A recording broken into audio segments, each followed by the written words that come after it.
Hello friends, എല്ലാവർക്കും സ്വാഗതം പുതിയ വീഡിയോയിലേക്ക്. ഇന്ന് ഞാൻ വന്നിട്ടുള്ളത് കപ്പ കൊണ്ട് വളരെ സിമ്പിളായിട്ട് തയ്യാറാക്കാൻ പറ്റുന്ന നല്ലൊരു സ്നാക്കായിട്ടാണ്. വളരെ രുചികരമായിട്ടുള്ള നല്ല സോഫ്റ്റ് ആയിട്ടുള്ള കപ്പ കൊഴുക്കട്ടയാണെന്ന് ഇവിടെ ഉണ്ടാക്കാൻ പോകുന്നത്. വീഡിയോ കണ്ടിട്ട് ഇഷ്ടപ്പെടുവാണെങ്കിൽ ലൈക്ക് ചെയ്യുക, ഷെയർ ചെയ്യുക, കമൻറ്റ് ചെയ്യുക, ചാനൽ സബ്സ്ക്രൈബ് ചെയ്യാനും മറക്കരുതേ. പിന്നെ ഫേസ്ബുക്കിലൂടെയാണ് വീഡിയോ കാണുന്നതെങ്കിൽ പേജ് ഫോളോ കൂടി ചെയ്യണേ. അപ്പോൾ നമുക്ക് നേരെ വീഡിയോയിലോട്ട് പോവാം. സ്നാക്ക് ഉണ്ടാക്കാൻ വേണ്ടിയിട്ട് ഞാനിവിടെ ഒരു കഷ്ണം കപ്പയാണ് എടുത്തിട്ടുള്ളത്. ഈ ഒരു കപ്പ ഏകദേശം 350 ഗ്രാം ഒക്കെ ഉണ്ടാവും. ഞാനിതിൻ്റെ തൊലിയെല്ലാം കളഞ്ഞിട്ടൊന്ന് കഴുകി എടുത്തിട്ടുണ്ട്. ഇനി ഇതൊന്ന് ഗ്രേറ്റ് ചെയ്തെടുക്കാം.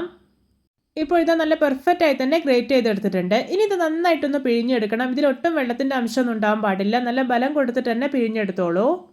പിഴിഞ്ഞെടുത്തതിന് ശേഷം ഇതുപോലെ ഒരു ബൗളിലേക്ക് ഇട്ടുകൊടുക്കാം.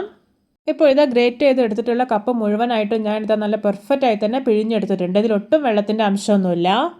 ഇനി ഇതിലോട്ട് ആവശ്യത്തിനുള്ള ഉപ്പ് ചേർത്ത് കൊടുക്കാം. ഇനി ഇതിലോട്ട് ചേർക്കാൻ പോകുന്നത് ഒരു 6 ടേബിൾ സ്പൂൺ വറുത്ത അരിപ്പൊടിയാണ്. നമ്മൾ പത്തിരിയും ഇടിയപ്പമൊക്കെ ഉണ്ടാക്കാൻ വേണ്ടി എടുക്കുന്ന വളരെ നൈസായിട്ടുള്ള അരിപ്പൊടിയാണ് ഞാനിവിടെ എടുത്തിട്ടുള്ളത്. ഇനി ഇത് കൈകൊണ്ട് നന്നായിട്ടൊന്ന് കുഴച്ചെടുക്കാം. അരിപ്പൊടി ചേർക്കുമ്പോൾ പ്രത്യേകം ശ്രദ്ധിക്കണം, കൂടി പോകരുത്. കൂടി പോവുകയാണെങ്കിൽ നമ്മുടെ സ്നാക്ക് പൊട്ടിപ്പോകാനുള്ള ചാൻസ് ഉണ്ട്. ഞാനിത് കുഴച്ചെടുത്തതിന് ശേഷം ഇതുപോലെ അത്യാവശ്യം വലുപ്പമുള്ള 3 ബോളുകളാക്കിയിട്ട് ഉരുട്ടിയെടുത്തിട്ടുണ്ട്. ഇനി ഇതൊന്ന് മാറ്റി വയ്ക്കാം. ഇനി നമുക്കൊരു ഫില്ലിങ് റെഡിയാക്കണം. അതിനായിട്ടൊരു പ്ലേറ്റിലോട്ട് 10 ടേബിൾ സ്പൂൺ തേങ്ങ ചിരകിയത്, ഒരു ശർക്കര ഗ്രേറ്റ് ചെയ്തത്, 1.5 ടീസ്പൂൺ ഏലക്കപ്പൊടി കൂടി ഇട്ട് കൊടുക്കാം. എന്നിട്ടൊന്ന് നന്നായിട്ടൊന്ന് മിക്സ് ചെയ്തതിന് ശേഷം മാറ്റി വയ്ക്കാം. ഇനി നമ്മൾ നേരത്തെ റെഡിയാക്കി വെച്ചിരിക്കുന്ന കപ്പ ബോളുകളുണ്ടല്ലോ, അത് ഓരോന്നായിട്ട് എടുത്തിട്ട് ഇതുപോലെ ഇതാ സെൻറ്ററിൽ ഇങ്ങനെ ഒരു ഹോൾ പോലെ ആക്കിയെടുക്കാം. ഇനി നേരത്തെ റെഡിയാക്കി വെച്ചിരിക്കുന്ന തേങ്ങയുടെ ഫില്ലിംഗ് ഉണ്ടല്ലോ, അത് ചെറുതായിട്ടൊന്ന് ഉരുട്ടിയെടുത്തതിന് ശേഷം ഇതിൻ്റെ സെൻറ്ററിലായിട്ട് വെച്ച് കൊടുക്കാം.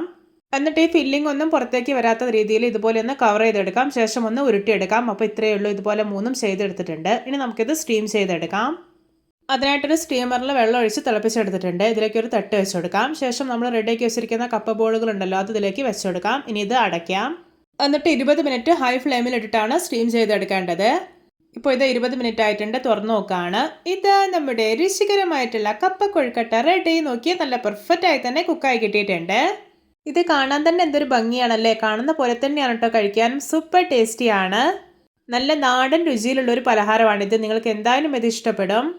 എല്ലാവർക്കും എൻ്റെ വെറൈറ്റി ആൻഡ് ടേസ്റ്റി കപ്പ കൊഴുക്കട്ട റെസിപ്പി ഇഷ്ടപ്പെട്ടെന്ന് വിചാരിക്കുന്നു. ഇഷ്ടപ്പെട്ടാൽ സപ്പോർട്ട് ചെയ്യാൻ മറക്കരുത്. അപ്പോൾ ഇതുപോലെയുള്ള വെറൈറ്റി വീഡിയോകളായി നമുക്ക് വീണ്ടും കണ്ടുമുട്ടാം. Okay, bye bye.